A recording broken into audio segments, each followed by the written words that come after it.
Hello and welcome. My name is Ajaxpost and you join me today for another in my occasional one-off Wednesday series of videos. And for this one I'd like to first off thank Patrick from Too Indie to Fail for bringing this little game to my attention. Is this really a game? I'm not sure. It is something you have to navigate through, so there is a sense of playing with options. So in that sense, yes, it's a game, but it is also a visual novel of a very particular kind. It's called Chronicles of Tal'Dun, the remainder.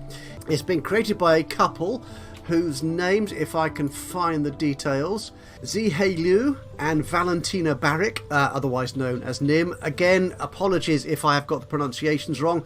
A couple from Croatia who have created this very gothic, very mythical and very specific novel.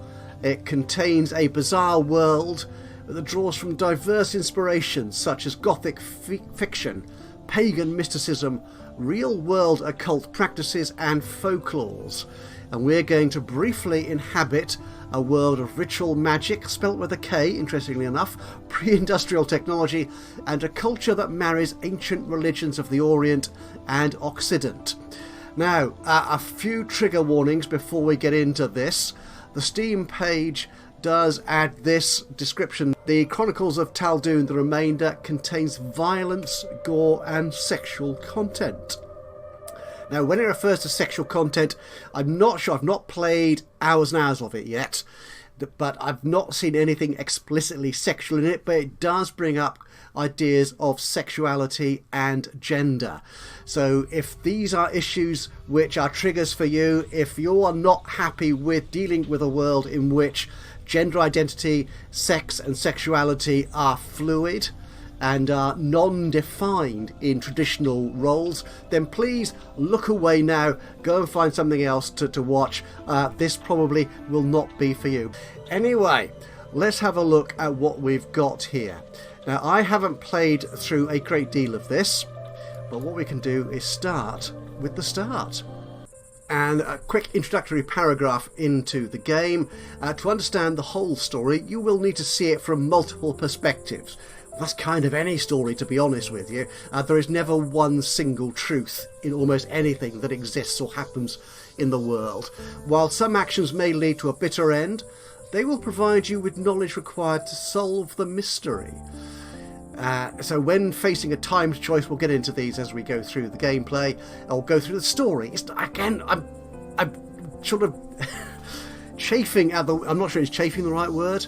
Yeah, I'm sort of resisting the word game in this context because it's a story in which we can make decisions about how it proceeds. If that's a game, then let's stay with that word. It's okay to let the moment pass. Sometimes, as it says here, sometimes silence reveals more than words.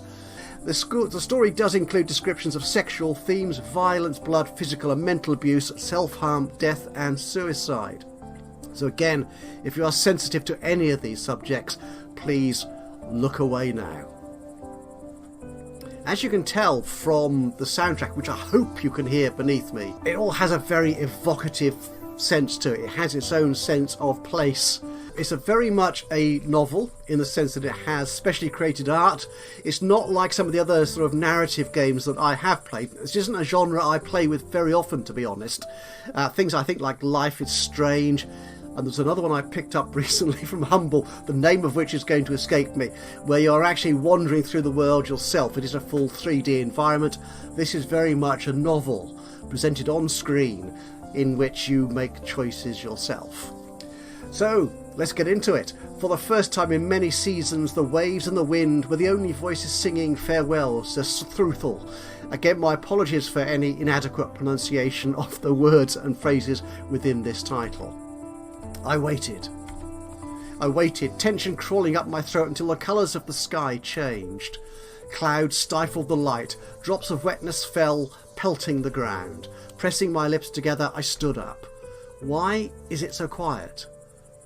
Rain was pouring down, soaking through me. Wind whipped at my clothes. Thick, warm, red. A sick, sweet scent filled my nostrils. I dared a lick. Metallic. Greasy. This is not right. Darkness fell and turned my heads into shadowy silhouettes. But a sense of urgency gripped me. I hurried to the tower and threw open the doors. Where are you? Endless, empty halls echoed my question. At the far end I thought I saw a figure disappearing into the dark. Hey, wait! I ran after them, feet pounding the sticky, wet stones, echoing loudly. Wait! What was their name again? I can't remember. Why can't I remember? Hardly surprising. What? I came to a jolting halt and whipped around. Who said that? When will you start taking some responsibility? My skin crawled. I turned and bolted as fast as I could. I came to the end of the hallway, grabbed the slippery doorknob and barged into the room. Empty. Another door. Nothing. I ran trembling fingers through my hair, nails digging into my scalp, then shuddering upon seeing the sticky redness smeared everywhere. I wiped my hands on my clothes, over and over, harder and harder. It wouldn't come off. Teeth clenched, I pushed through yet another door. Look at you, covered in filth, chasing another childish fancy. Have you no shame? I'm sorry, my voice echoed back as I stood in an empty room, no windows, no doors. Hot breaths rasped in my throat, my legs trembled. I was terrified, exhausted. Why was I running so hard? Why was I struggling? It was all right. I was making progress. That was the only thing that mattered. Eyelids heavy, comforting numbness enveloped me. I closed my eyes and sank down, down, down. I would rest just for a moment. I would finish this.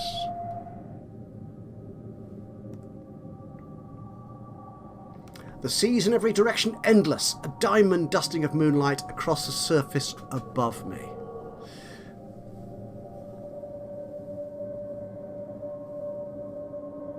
And you see where we're going with this. It's very much getting a sense of place, a sense of where we are, trying to understand this unexpected situation we're in. And again, the artwork, and especially the music and the soundscape, really fit in to what this visual novel, this game, is trying to present. I look down into the depth, a pressure against my chest as the darkness stirs. A star, then two, then a constellation of them glitter into life. They approach. The darkness was not the bottomless sea, but the body of an enormous fish, its silhouette filling my entire view. A gaping mouth splits open from horizon to horizon. A deeper black within, approaching, buzzing. The progenitor fish, Shruthal, comes for me. I should be afraid. Her mouth, now all-encompassing, blots out the last remainder of feeble illumination around me. I should be afraid. Why am I not? The mouth shuts with a distant clang, a flash of lightning. Hey, wake up! Wake up! Come on, wake up! And here we get into being awake in an unexpected environment. What will we see? Who will we see? What will we discover? A prickling light in the comforting darkness, a rumbling rises and falls like the waves washing the shore. Calm coolness gives way to crushing heat. A blanket of boulders smothers me. Hey, you all right? Do you hear me? Thing to notice here? In the bottom of this panel of conversation and description, a question mark appears. The question mark indicates something we're not familiar with, something we don't yet know. In this case, this is who is doing the talking. My eyes struggle open to a face. No! Go away! Someone grips my shoulders and squeezes. Still a bit out of it, eh? That metallic and greasing, buzzing sound crescendos and my mouth tastes of iron. Then a hand is laid upon my forehead. I open my eyes again. It's easier this time, but the rest of my body is still heavy as stones. I can't budge a hair. And here we see a character that will be guiding us. Or guiding us? I'm not sure if that's the right word yet. It's a character with whom we will discover the world that we're in and what we need to do. What's happened and how we can we escape? I'm not sure. Are we escaping this? We shall find out. But this character is going to be important to us. And this is a character we don't yet identify. As they say to us, feverish, but no obvious wounds. You'll be fine. Something went wrong, though. We don't have much time. My tongue feels heavy and stiff. Wrong. I snap my mouth shut. This is embarrassing.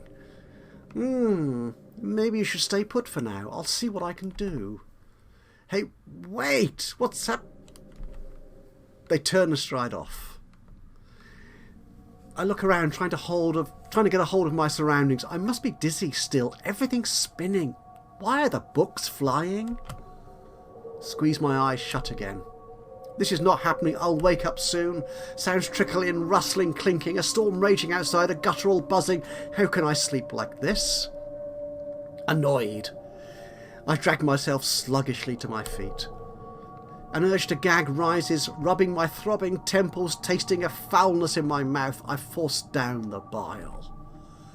What did I do last night? That incessant buzzing.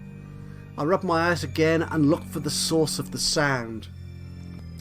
As I catch sight of it, a cold terror creeps up my spine. A pulsing, churning thing is hovering in the room, like space is swallowing itself. Waves of moist, brilliant heat spew from it. The transparency, the symmetry, the stench, the singing. What in Lura's name is that? Shapes huddle beneath the grotesque thing in the air. As I step around to get a better look, they resolve into figures, midnight silent and still as bones. The white-haired stranger who woke me earlier stands still. Someone else is curled up on the floor, their mask a face of anguish. The emblem of a high magus hangs around their neck. The image of an eel coils around their arm. Why do I know these symbols? Whitehair's hands are raised in a peculiar gesture towards the vortex looming overhead. Hey, what are you doing? What is that thing? It looks like they are frozen in place. Hello? No movement. A crash in the cavernous chamber pierces the silence. I duck behind the couch, heart pounding fast. There comes a bang, the sound of glass shattering, shouting.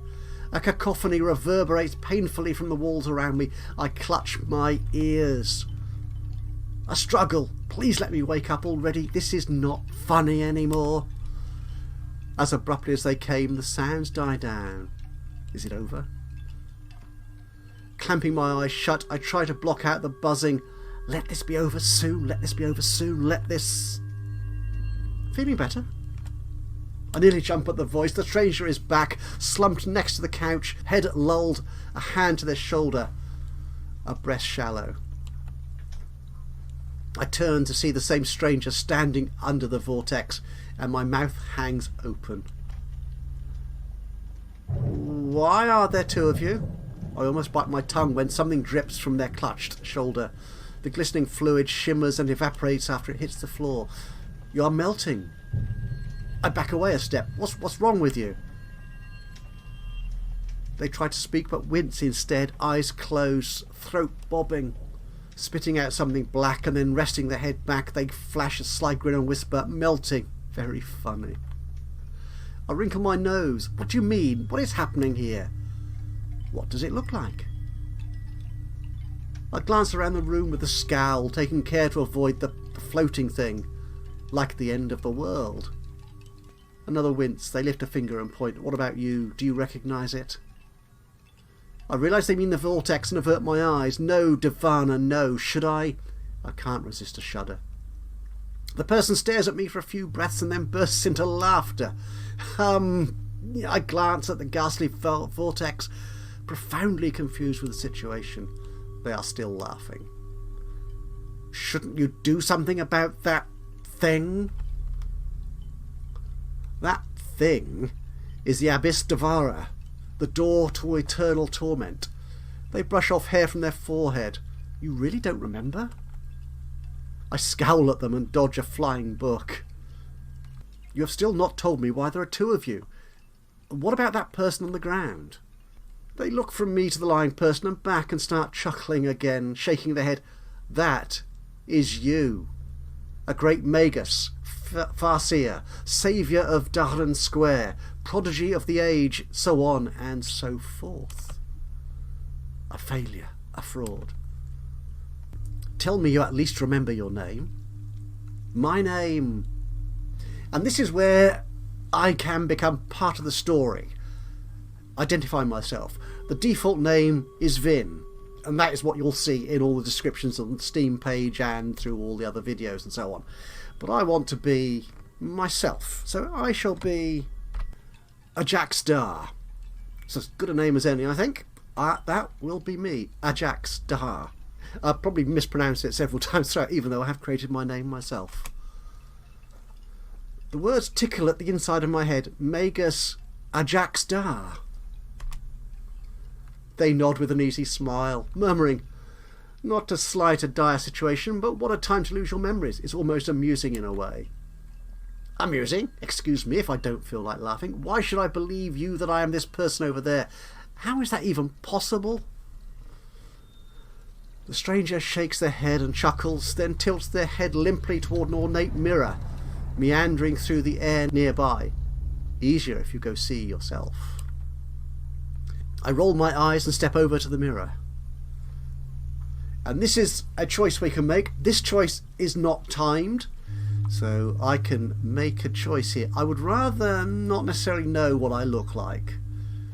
Or I could have a pre-made Magus image of myself within the game that we're playing. Let's see what I look like. Show me how I look. Rather handsome, if I may say so myself. I'm not entirely convinced by the full spotted look, but yeah, let's go with it, shall we? So that is Ajaxpost. Is this me? And choosing yes here will enable additional artworks throughout the game, although your choices will not impact the story itself. Images of the character will not appear again. No, I like seeing this. This is me. This is Ajaxpost. Let's take that. What I see leaves me stunned. The me in the mirror is a spitting image of the person on the floor. I turn and stare, wide-eyed, then look at the mirror again.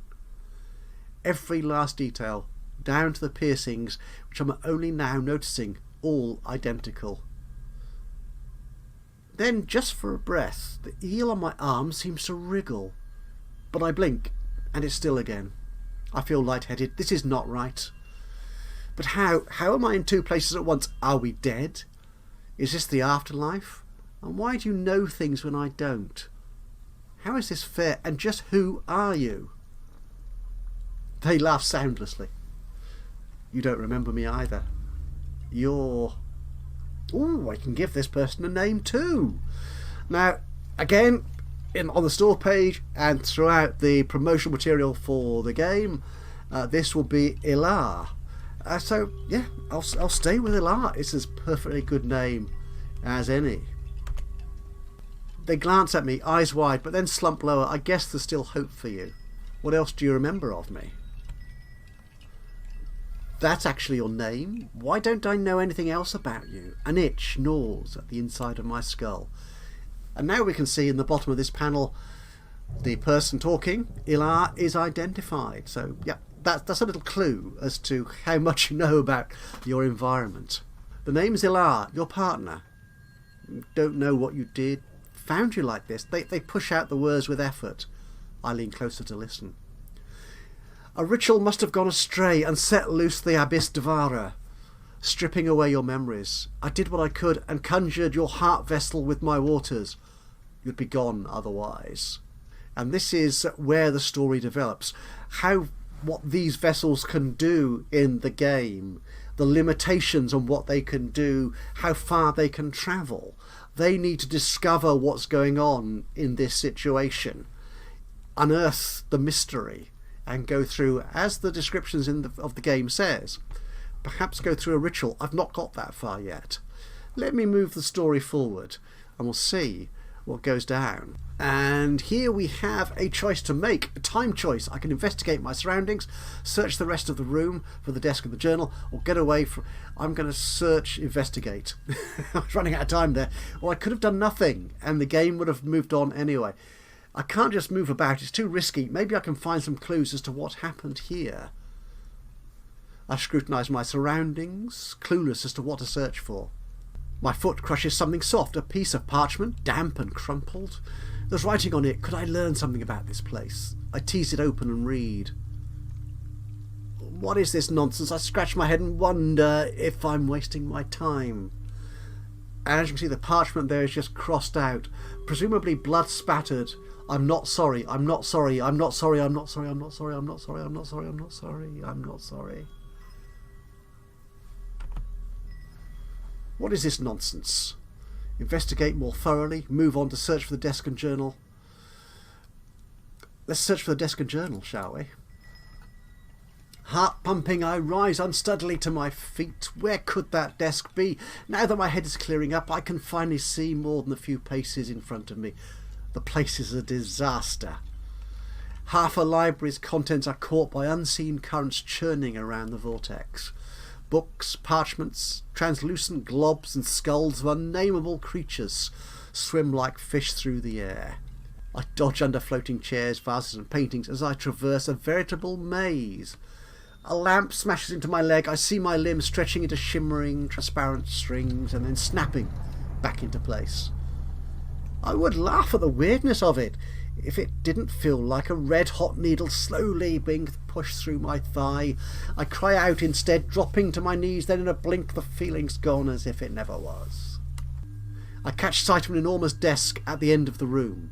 Seeing no more obstacles, I ease my panicked breath and walk over to it, fervently hoping that the journal will be there. What a disgrace! Save for a heavy book squarely set in the centre, aligned with the edges. Everything else, papers, scrolls, measuring tools, writing instruments, all are scattered about carelessly. This is just not right. I make a mental note to put it in order when this is all finished. Observing the book, I notice a precisely spaced stitch marks along the spine, evenly placed rivets, and the meticulously inscribed Ajaxpost in the leather. Hello there. You are my journal then. Will you help me make sense of all this?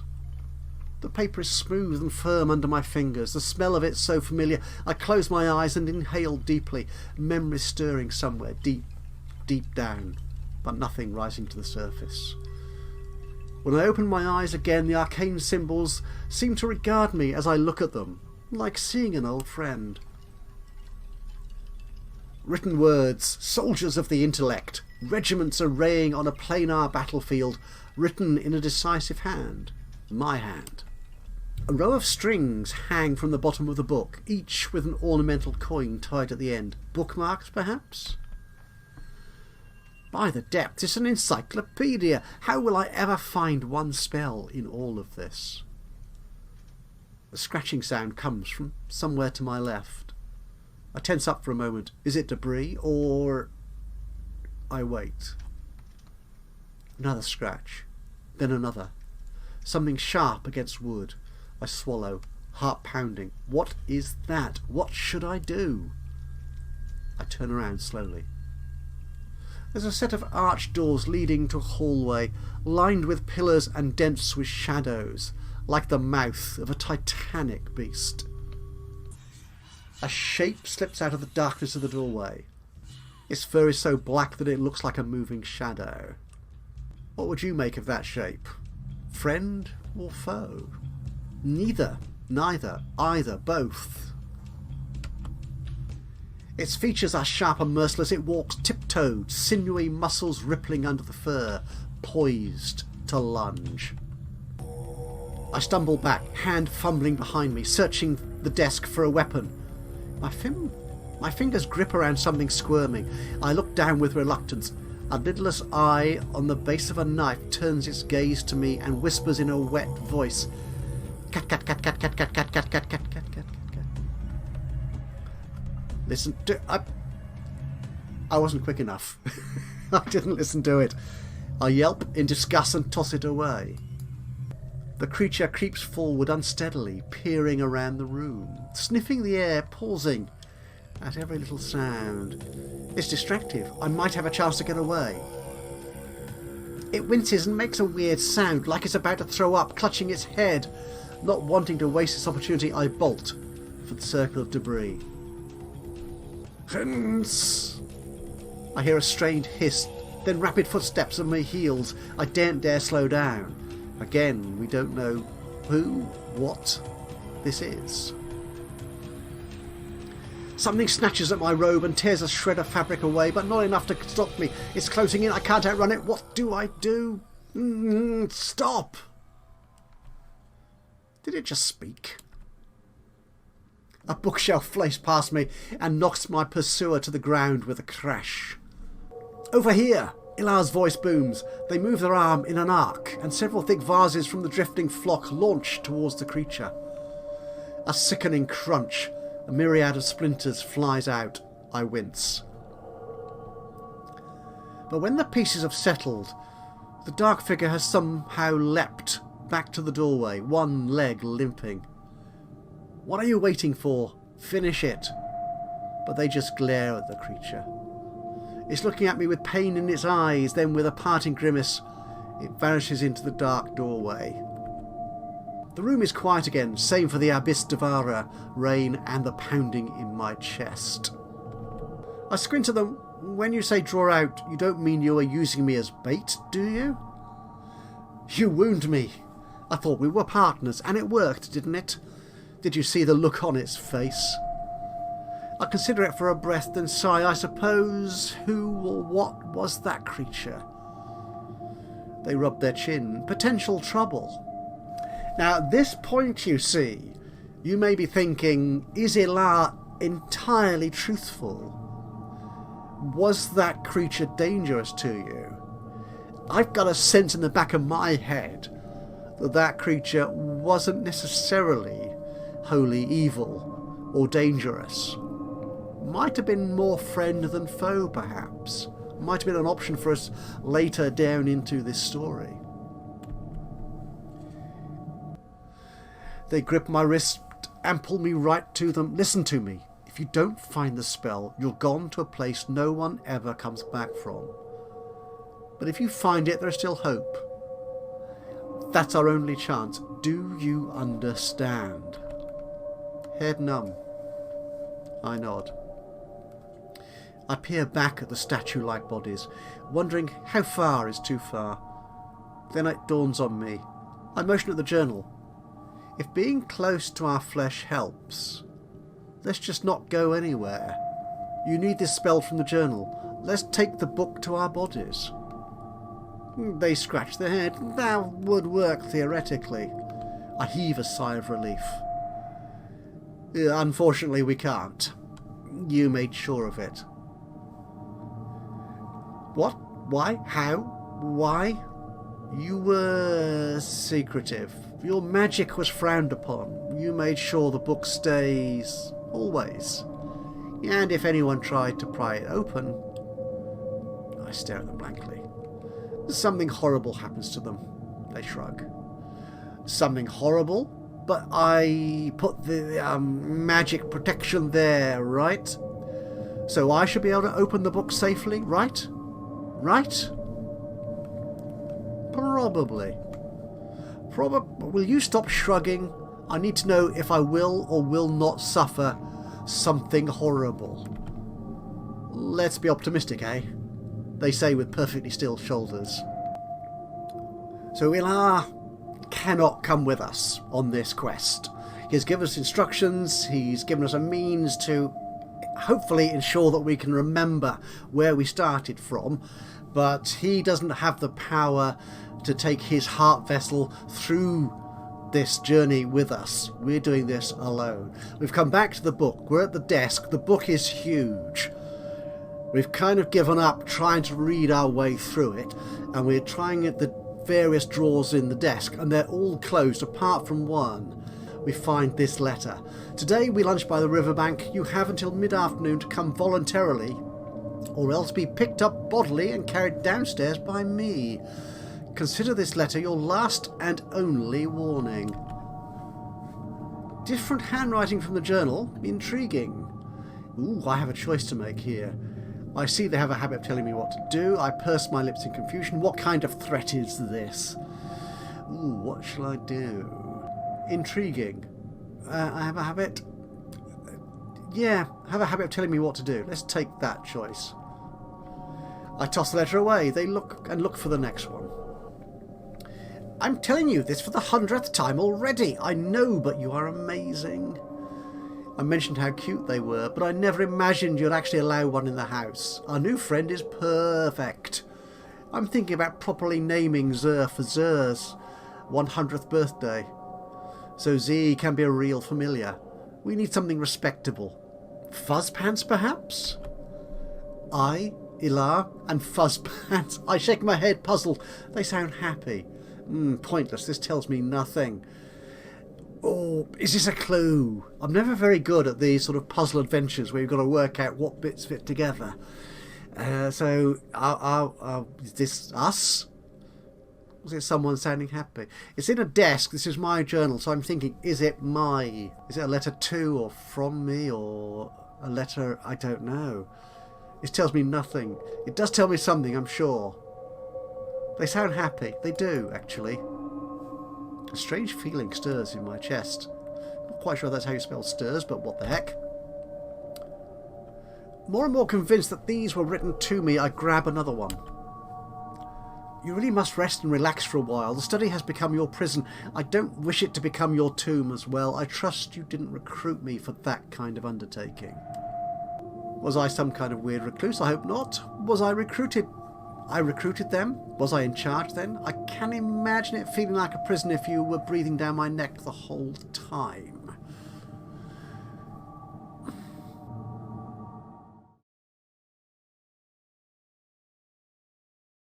Ilar sighs, and I can almost hear their smile. Dreadful, isn't it? To find yourself in such a strange place, not remembering, not knowing, peril around every corner. I hear death is not unlike that. You go to the seas, but not as yourself. You go as a new thing, emptied of the past, like it never was. They look down with a stiff grin. Maybe it's much worse than this. Almost sounds nice in a way, but encouraging. Is that supposed to be encouraging? Well, you almost lost everything you had, says Ilar. And you're still here. Maybe it's not as bad as you think, to have nothing else to lose. It's a little bit liberating to experience death without actually dying. Doesn't that give you some sort of courage? Well, I don't feel liberated. I struggle to sit up.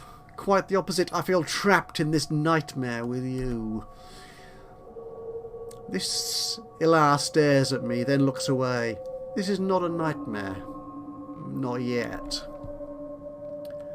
Did you know it was going to be like that? What difference does it make? Is this or the abyss? Maybe, but I could at least have prepared myself or something. They give a tiny, sympathetic shake of the head. You can't prepare for something like this. This is not over, I mutter under my breath. And there we really must conclude this look at the Chronicles of Tal'Dun, the remainder. And you'll find all the links that you need to the store page, to the developers' website. The developers are called Square Weasel Studio. Sorry, I keep forgetting the name because it is slightly odd. But then again, indie developers, they do seem to love odd names. So this is it. This is fascinating story. But yes, if you're interested in this, do let me know. A like would be a great first step to saying you've enjoyed this little video.